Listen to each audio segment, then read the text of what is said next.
جہاں نور پیغمبر نے سجا رکھا ہے، یہ جہاں نور پیغمبر نے سجا رکھا ہے، یہ جہاں نور پیغمبر نے سجا رکھا ہے، ورنہ مٹی کے اس انبار میں کیا رکھا ہے، ورنہ مٹی کے اس انبار میں کیا رکھا ہے۔ الرحمن الرحیم، الحمدللہ رب العالمین، والصلاة والسلام علی سید الانبیاء والمرسلین۔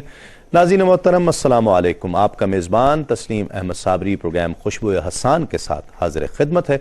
آپ یہ پروگرام میرے ساتھ دیکھا کرتے ہیں ہر اتوار کی شب کم و بیش رات 10 بجے سے 11 بجے تک۔ آج ہم ایک نئے شاعر کے ساتھ، ایک نئے کلام کے ساتھ، ایک نئے مجموعے کے ساتھ ایک مرتبہ پھر حاضر خدمت ہیں، اور ایک ایسے شاعر کا انتخاب کیے ہوئے ہیں کہ جن کے ہاں خوشبو حسان مہکتی ہوئی محسوس ہوتی ہے۔ حضرت حسان بن ثابت رضی اللہ تعالیٰ عنہ کہ جن کا شعار حضور نبی پاک صلی اللہ علیہ وآلہ وسلم کی صفت و ثنا ہے۔ یوں تو کم و بیش اکثر صحابہ نے آقا علیہ السلام کی مدح شعر کی صورت میں بھی بیان کی ہے، لیکن حضرت حسان بن ثابت رضی اللہ تعالیٰ عنہ کو یہ ایک خاص امتیاز حاصل رہا صحابہ کرام میں بھی، اور اب تک بھی اور قیامت تک یہ حاصل رہے گا کہ حضرت حسان بن ثابت رضی اللہ تعالیٰ عنہ کے حصے میں یہ سعادت حضور نبی پاک صلی اللہ علیہ وآلہ وسلم کی صفت و ثنا کی آ گئی۔ اور اکثر روایات میں ملتا ہے کہ حضرت حسان بن ثابت کا احترام اور تکریم صحابہ کرام میں اس اعتبار سے بھی زیادہ تھی کہ آپ حضور کے ثنا خواں کی حیثیت سے، حضور کے نعت خواں کی حیثیت سے پہچانے جاتے تھے۔ ان کی خوشبو جہاں جہاں پہنچتی محسوس ہوتی ہے، جہاں جہاں اس سے مہکتا ہوا جہان محسوس ہوتا ہے، ہم ان شعراء کا انتخاب اپنے اس پروگرام میں کیا کرتے ہیں۔ ان کے کلام کا تذکرہ، ان کے کلام بھی آپ کو سنوایا کرتے ہیں، اور ان کے اسلوب اور کلام کے محاسن کا تذکرہ بھی کیا کرتے ہیں۔ شاعر کا نام بھی میں ضرور بتاؤں گا، کلام بھی آپ کو سنوائیں گے، ان کا سوانح خاکہ بھی میں پیش کروں گا۔ فکر سماعت کیجئے، میں نے آغاز کے لیے حمد کے چند اشعار کا انتخاب کیا ہے کہ قلب تیرا کو بصیرت کی سحر دیتا ہے، قلب تیرا کو بصیرت کی سحر دیتا ہے، چاہتا ہے وہ جسے فکر و نظر دیتا ہے، اور باز گشت اس کی ہے ہر سمت سے رحمت کا نزول، باز گشت اس کی ہے ہر سمت سے رحمت کا نزول، اپنے خالق کو جب آواز بشر دیتا ہے، اور غم اغیار پہ بھی جن کو نچھاور کر دوں، میری آنکھوں کو وہ اشکوں کے گوہر دیتا ہے، اپنے محبوب کے روضے کی زیارت کے لیے۔ یہ حمد ہے، حمد کا شعر دیکھیے کہ اپنے محبوب کے روضے کی زیارت کے لیے دیکھیے کب وہ مجھے اذن سفر دیتا ہے، اور بخشتا ہے وہ مجھے جرت اظہار خیال، میرے لہجے کو محبت کا اثر دیتا ہے، کر دیا حسرت کم فہم کو بھی حمد سرا، کر دیا حسرت کم فہم کو بھی حمد سرا، بے ہنر کو بھی وہ یوں ذوق ہنر دیتا ہے، بے ہنر کو بھی وہ یوں ذوق ہنر دیتا ہے۔ ہمارے آج کا موضوع حسرت حسین حسرت، ممتاز شاعر جن کے ہم کلام کا آج تذکرہ کریں گے، ان کی شخصیت کا بھی انشاءاللہ تذکرہ ہوگا۔ ہمارے درمیان آج کے پینلسٹ، آج کے سکولرز، آپ کے دانشور حضرات جو اس پروگرام کی رونق ہیں، ہمارے ساتھ تشریف فرما ہے ممتاز شاعر ادیب، بہت ہی ممتاز نام، بہت ہی محترم، عہد حاضر کا بہت معتبر نام، جناب منظر ایوبی صاحب ہمارے ساتھ تشریف فرما ہے۔ ایک اور ایسی شخصیت کے جن کو اللہ رب العزت نے خیال بھی خوبصورت عطا کیا، الفاظ کا پیرہن بھی خوبصورت عطا کیا، گہری نظر ہے آپ کی شعر و ادب پر، بالخصوص حضور نبی کریم صلی اللہ علیہ وآلہ وسلم کی نعت پر، ممتاز تحقیق نگار، ممتاز شاعر ادیب جناب خواجہ رضی حیدر صاحب ہمارے ساتھ تشریف فرما ہے۔ ان کے ساتھ تشریف فرما ہے خوش آواز، خوش انداز، عالمی شہرت یافتہ ثنا خواں جناب محمد راشد اعظم صاحب۔ السلام علیکم، بہت شکریہ آپ تینوں احباب تشریف لائے۔ آغاز کرتے ہیں حسرت حسین حسرت کے ایک کلام سے، محمد راشد اعظم اس کا شرف حاصل کر رہے ہیں۔ بسم اللہ. مقام بندگی اللہ اکبر، مقام بندگی اللہ اکبر، سر عرش آدمی اللہ اکبر، نبی کے نام سے کھلنے کی خاطر، نبی کے نام سے کھلنے کی خاطر، نبی کے نام سے کھلنے کی خاطر، کلی کی بے کلی اللہ اکبر، کلی کی بے کلی اللہ اکبر، مقام بندگی اللہ اکبر، غلاموں کو ملی ہے ان کے در سے، غلاموں کو ملی ہے ان کے در سے، غلاموں کو ملی ہے ان کے در سے، جہاں کی رہبری اللہ اکبر، جہاں کی رہبری اللہ اکبر، مقام بندگی اللہ اکبر، وہ نور اولی ہی بن کے آیا، وہ نور اولی ہی بن کے آیا، نبی آخری اللہ اکبر، نبی آخری اللہ اکبر، مقام بندگی اللہ اکبر، ہے قربان اس کی خاک بوریا پر، ہے قربان اس کی خاک بوریا پر، ہے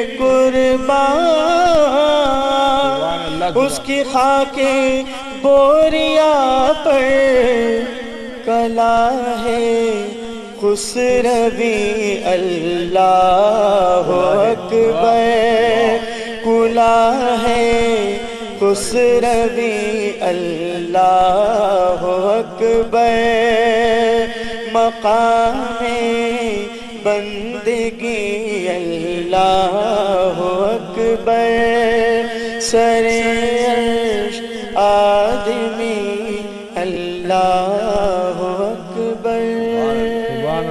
ماشاء اللہ۔ حسرت حسین حسرت، ناظرین کرام، اصل نام حسرت حسین، تخلص حسرت کیا کرتے۔ دبستان احسان دانش کے یہ وہ فرد فرید، حسن کردار اور جمال فن کی بے مثال خوبیوں سے آراستہ تھے۔ 1 فروری سن 1925 عیسوی کو کلیان پور، ضلع سارن، صوبہ بہار، بھارت میں آپ کی پیدائش ہوئی۔ والد گرامی آپ کے شیخ واہو ان کا نام تھا۔ حسرت علی حسرت نے ابتدائی تعلیم ہندی زبان میں حاصل کی، پھر مدرسے میں داخل کیے گئے، وہاں قرآن مجید کے ساتھ ساتھ فارسی زبان کی بھی تعلیم حاصل کی۔ دیگر تعلیم آپ نے پٹنہ یونیورسٹی سے حاصل کی۔ 9ویں جماعت میں ہی تھے کہ شعر کہنے لگے۔ گھر کی فضا دینی تھی، ہوش سنبھالتے ہی محفلوں میں میلاد اکبر پڑھنے لگے۔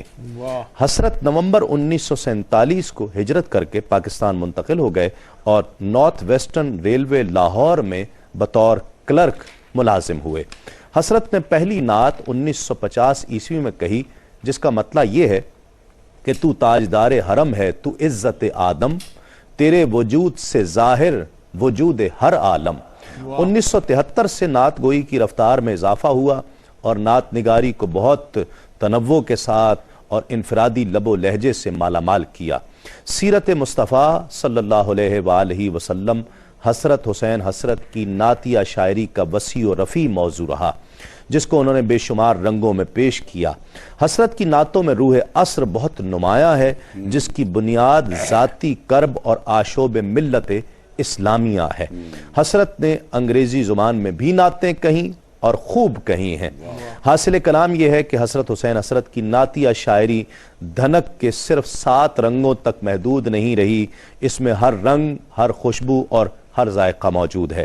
اسلوب بیان نہایت شائستہ شستہ اور اس میں ایک اجتہادی اور انفرادی شان نظر آتی ہے۔ یہ بڑا اور منفرد شاعر 19 مارچ سن 1997 کو اس دار فانی سے عدم کے پردوں میں روپوش ہو جاتا ہے۔ منظر صاحب ایک ایسا شاعر کہ جن کا ذکر بہت کم سننے کو ملا، لیکن جو ان سے محبت کرنے والے اور جو ان کو جانتے ہیں انہوں نے ان کا تذکرہ بہت اچھے انداز میں کیا۔ ایک تو فرق ہم ان شاعروں کا ہم جو ذکر کرتے ہیں کہ جنہوں نے پہلے غزل کہی ہو اور غزل کی تربیت کے ساتھ انہوں نے پھر نعت کہی ہو، ان کا معاملہ مختلف ہے کہ شروع سے دینی ماحول تھا اور پھر نعت ہی کہنا شروع کر دی۔ کیا کہتے ہیں ایسے شاعر کے حوالے سے؟ صابری صاحب، ان کا حسرت حسین حسرت کا وہ کلام جو دیگر اصناف پر مشتمل ہے ہماری نظر سے نہیں گزرا، ٹھیک، لیکن یہ آپ کے قوائف سے بھی اندازہ ہوتا ہے کہ انہوں نے سن 1950 سے شعر گوئی کا آغاز کیا اپنی کم و بیش پاکستان کی تشکیل کے بعد، اور نعت سے شروع کیا انہوں نے شعر گوئی، چونکہ ماحول دینی تھا گھر تو کا۔ اب وہ گھر ظاہر ہے کہ جو آدمی جس ماحول میں اس کے ابتدائی ذہن کی نشو و نما ہوتی ہے، وہ ماحول ظاہر ہے بہت اسی سے تعمیر ہوتی ہے، جی ہاں، مزاج کی، اس کے طبع کی۔ تو ظاہر ہے کہ نعت نگاری کا آغاز انہوں نے کیا سن 1950 سے، تو وہ ہم دیکھتے ہیں کہ تشکیل پاکستان کے بعد سے جو ہماری شاعری کا جو یعنی مرکزی دھارا رہا ہے، یہ تو اس سے الگ رہے۔